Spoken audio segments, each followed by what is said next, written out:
धानवड येथे भावी मतदार नोंदणी अभियान सुरुवात करण्यात आली।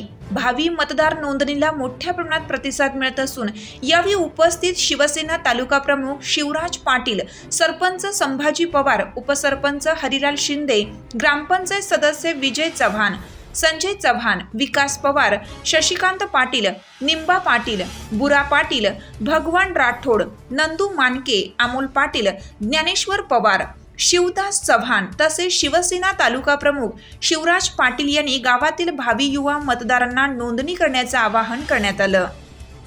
प्रतिनिधी ज्ञानेश्वर बावीसकर, धानवाड, जळगाव।